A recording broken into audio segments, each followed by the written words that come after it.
Do you sleep with the rosary in your hand? There is a deep mystery that very few people truly understand, a spiritual secret that is rarely spoken about, even from the pulpit, even within the church itself, but that was lived by saints and revealed by Padre Pio. And what he said about it could completely change the way you sleep and even the path of your soul. Because here is the truth. When you close your eyes, the spiritual world does not close with you. While your body rests, your soul remains present and sensitive and even more open than it is during the day. And maybe you've already felt this without knowing what it was. Those nights when you wake up exhausted after hours of sleep, that strange restlessness with no clear reason, those dreams that felt like more than just dreams, that subtle unease that follows you into the morning like a shadow you can't shake, that is not random. And Padre Pio knew exactly why it happens. Before we go any further, if you believe in the power of Padre Pio's intercession, write in the comments right now, Padre Pio, protect my sleep. Let that be your first act of faith today. Stay until the end, because what Padre Pio revealed about what truly happens to the soul during the night is something most people have never been told. And once you understand it, you will never think about sleep the same way again. There is a reason why throughout Scripture, God chose the night to speak, not the afternoon, not the busy morning hours, the night. He spoke to Jacob in a dream, showing him a ladder that reached the heavens. And Jacob woke up saying something that has stayed in the memory of the church for thousands of years. Surely God was in this place, and I did not know it. He spoke to Joseph through visions that changed the course of an entire people. He spoke to Samuel in the stillness of a dark room, calling his name so gently that the boy didn't even recognize it as God at first. The night has always been a time of encounter, not emptiness, not just physical recovery, a space where the noise of the world falls away and something deeper becomes possible. But here is the tension that Padre Pio never let people ignore. The same openness that makes the soul receptive to grace also makes it vulnerable to disturbance. And this is the part most people are never told. The night is not spiritually neutral. It never was. Padre Pio spoke about this with a directness that surprised even those who considered themselves spiritually mature. He said that many souls experience their deepest struggles not in the chaos of the day, but in the silence of the night. Not through dramatic events, not through anything that could be easily named or explained, but through a slow, quiet erosion.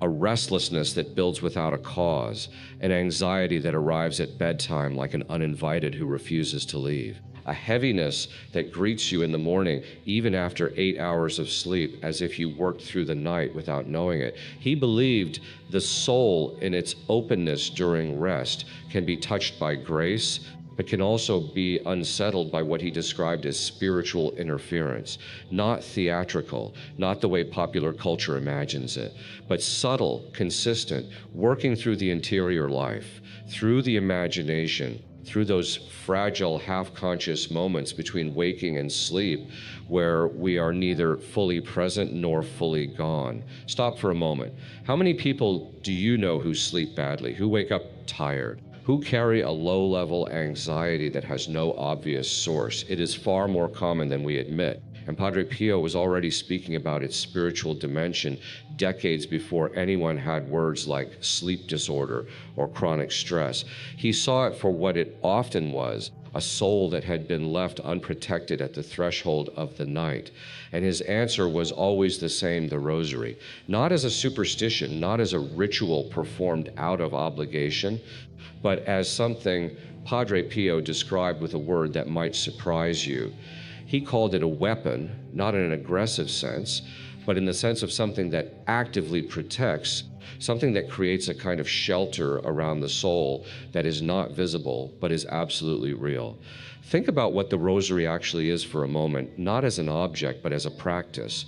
It is a rhythm of prayer a return again and again to the same truth, to the same presence. Each Hail Mary is not empty repetition. It is the soul anchoring itself, finding the same shore after drifting, saying once more with the lips and eventually with the whole heart, I remember who I belong to. Padre Pio carried his rosary at all times. Those who lived and worked alongside him said he was rarely seen without it in his hands, even during conversations, even between masses, even during the brief hours he allowed himself to sleep. And the counsel he gave to the thousands of souls who came to him, broken, lost, afraid, grieving, it almost always included the same instruction: pray the rosary. Not as the only answer, but as a foundation, as the daily practice that keeps the soul oriented toward what is true. He said that Mary, when called through the rosary, does not delay. She intercedes. She places herself with a mother's instinct between the soul and whatever threatens it. And he believed from personal experience, not just theology, that this protection becomes especially powerful during the night, during sleep, during those hours when we are least able to defend ourselves. Now hold that thought for a moment. If the soul is more open during sleep, if the night carries a spiritual weight that most of us have simply never been taught to take seriously, then what we carry into that darkness matters more than we think. There was a man, a father of three, a quiet man who described himself as a lukewarm Catholic for most of his adult life, who began sleeping with his rosary after his youngest daughter gave him one she had blessed at a shrine. He didn't do it out of deep conviction. He did it honestly because she asked him to, and he didn't want to disappoint her. He placed the rosary on his nightstand, and one night, almost without thinking, he picked it up and held it as he fell asleep. He said that what happened over the following weeks was not dramatic. There was no vision, no voice, no moment he could point to and say, that was it. But something shifted. The nightmares that had been visiting him for years, rooted in a period of real darkness in his past, began to fade, not immediately, not all at once, but gradually, the way a room brightens when someone slowly opens the shutters. He told a priest in confession that he felt for the first time in years that his nights belonged to him again, that the darkness had become quiet, that he was sleeping finally like a man at peace. He still holds the rosary every night, years later. That kind of change doesn't come from an object. It comes from what the object represents and from the disposition of the soul that holds it. It comes from grace, quiet, patient, persistent grace, working in the hidden hours of the night. And this is exactly what Padre Pio pointed to when he spoke about the soul during sleep. When you hold the rosary as you fall asleep, you are doing something that goes beyond words, because you may be too tired for long prayers. You may not have the energy for a full examination of conscience or a structured devotion. But your hands remember. Your hands can hold what your mind is too exhausted to articulate. And that simple physical act, fingers wrapped around beads that have passed through decades of prayer, carries an intention that the soul understands even when the conscious mind is already drifting. You're saying, without saying anything, I belong to God. I entrust this night to Mary. Whatever happens in this darkness, I am not alone in it. The soul hears that. The soul responds to that. Padre Pio taught that spiritual habits form the interior life in ways we cannot always observe directly. We don't see the change as it happens. It is like the slow work of water on stone, invisible in the moment, undeniable over time. The practice of sleeping with the rosary night after night teaches the soul something that cannot be taught any other way. It teaches trust. It teaches surrender. It teaches the soul to rest, not just physically, but completely. To lay down not only the body, but the fears, the unresolved tensions, the burdens that have no easy answer. And if we are honest, that is the hardest thing most of us are asked to do. We are people who hold on. We hold on to our problems, turning them over in our minds as we lie in the dark. We hold on to our fears, rehearsing worst-case scenarios with a thoroughness that would impress any strategist. We hold on to our resentments, replaying conversations that hurt us, sharpening our responses to people who will never hear them. We hold on to our need to control what comes next as if the right amount of mental rehearsal could guarantee that tomorrow goes according to plan. The Rosary, held in the hand as sleep approaches, is a quiet invitation to release all of that, not into a void, not into uncertainty, but into the hands of a mother who has never stopped interceding for her children, and into the care of a God who, as the psalmist wrote with quiet confidence, grants sleep to those he loves. But Padre Pio was also clear, and this matters, so stay with it for a moment, that the Rosary is not a charm. It is not a spiritual shortcut. It is not something that works automatically regardless of the life being lived around it. Holding a rosary while carrying a heart closed to God is not protection. It is contradiction, a gentle one.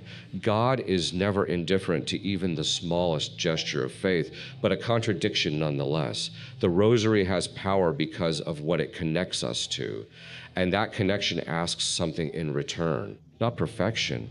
Padre Pio knew better than most what it meant to be human, to struggle, to fall and get up again. What it asks is sincerity, a genuine turning of the heart, however imperfect, however slow, toward God. This is why he always spoke of the Rosary alongside other practices.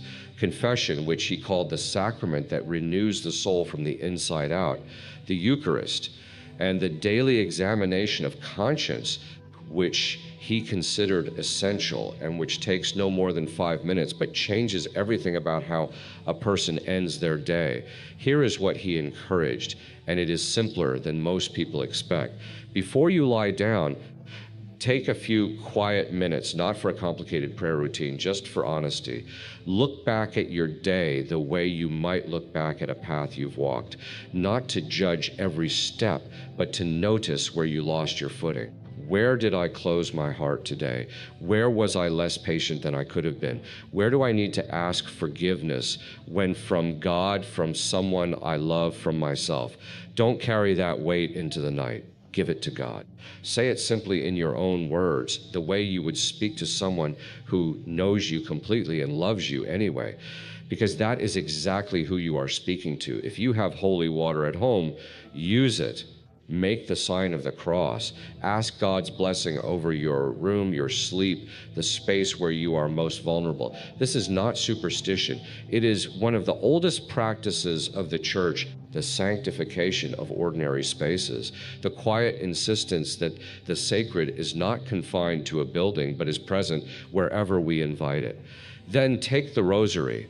You don't have to pray the full 15 or 20 decades. One decade prayed slowly, really slowly, letting each word mean something, is enough to shift something in the soul. And if you fall asleep mid-prayer, don't worry.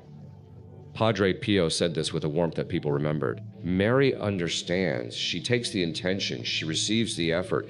She is not a God of perfect performances. She is a mother. Hold the rosary as you lie down. Let your hands rest around it naturally, and say in whatever words come most easily, Lord, I place my soul in your hands tonight. Mary, watch over my sleep. Whatever does not come from God, keep it far from me. That is enough. That is genuinely, completely enough. Because now we arrive at the part of Padre Pio's teaching that is perhaps the least talked about and the most extraordinary. He believed that God visits souls during sleep. Not in the extraordinary headline-making sense. Not every dream is a mystical vision, and Padre Pio was always careful to discourage spiritual sensationalism. But in the quiet, ordinary sense that is actually more remarkable than any vision. The sense of a presence, a peace that settles in without explanation, a clarity that arrives with the morning, as if something was resolved overnight that couldn't be resolved during the day. A direction that comes to you softly without fanfare, the way light comes through a window before anyone else in the house is awake. Padre Pio believed this was far more common than people realized, and he believed it happened most often not to the most spiritually advanced, not to those with years of formal prayer behind them, but to souls who were simply prepared, souls who had ended the day honestly, who had asked forgiveness for what needed forgiving, who had held the rosary and said in whatever imperfect way, "I'm yours tonight. Do with this night what I cannot do for myself." When the soul is at rest and at peace, placed under God's care and Mary's intercession, it becomes receptive in a way that is simply not available during the busy, defended hours of daylight. The walls come down, the noise stops. And God, who is never absent, who is always closer than we think, takes those hours seriously. Maybe you have already experienced this without knowing what to call it. A morning where you woke up and something felt genuinely different, not euphoric, not dramatic, but lighter, clearer, as if a decision you had been agonizing over had somehow sorted itself overnight. A night where a dream carried something that stayed with you, not as an image that faded by breakfast, but as a feeling, a direction, a quiet certainty about something that had seemed uncertain the night before. A moment in the early hours, somewhere between sleep and waking, where you felt a presence so calm and so close that it almost surprised you. These things are not nothing. They are not the random noise of an overworked brain. They are the ordinary fruit of a soul that has over time learned to rest in God, and they are available to you, not as a reward for spiritual achievement, not for the especially devout or the especially disciplined, for anyone willing to end the day with honesty and begin the night with trust. So here is the invitation. And it is as simple as it sounds. Tonight, do something different. Take your rosary. Pray 1 decade before you sleep. Not rushed, not mechanical, but present. Let each Hail Mary be an act of trust rather than an obligation. Then hold the rosary as you lie down. Make that small, quiet act of surrender. Give your night to God. Try for 7 days, 7 nights, and pay attention, not with anxious scrutiny, looking for results the way you might track a medication, but with the open, gentle attention of someone who has placed something in good hands and is simply watching to see what happens. Pay attention to your sleep, to your dreams, to how you feel when you wake up, to your peace, to the quality of your thoughts in the first moments of the morning. You may be surprised by what you notice. And if something shifts, even something small, even something you're not quite sure how to name, come back and write it here. Write in the comments, "I surrender my sleep to God," not as a formula, as a declaration. Because there is something powerful about putting words to a decision. Even in a comment, even among strangers, it makes it more real. It commits the soul in a way that silent intention sometimes doesn't. If this reflection touched something in you today, please share it. Not because this channel needs the numbers, but because you probably know someone who struggles with their nights. Someone whose sleep is restless and whose mornings are heavy. Someone who carries anxiety into the dark and can't seem to leave it there. A friend, a parent, a sibling. Sometimes the most loving thing we can do for someone is to pass along something that brought us peace. Send them this video. Let them find their way to it. And if this kind of content rooted in faith, in the depth of the Catholic tradition, in the real and human wisdom that Padre Pio carried, if this is what you come here for, then please subscribe. Leave a like on this video.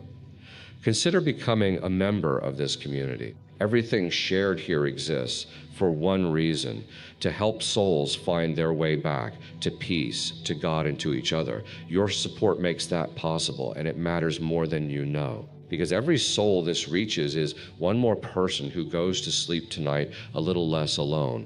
Leave the last word to Padre Pio. He said it simply, the way all the deepest truths are simple. Pray, hope, and don't worry. Not because the night is always easy, not because the darkness never feels long, but because worry in the end adds nothing to the morning. And prayer, quiet, faithful, held in the hands even when the words run out, changes something that nothing else can reach. Your soul is not alone in the dark. It never was. And tonight you can choose to remind it of that truth. Hold the rosary, close your eyes, and rest.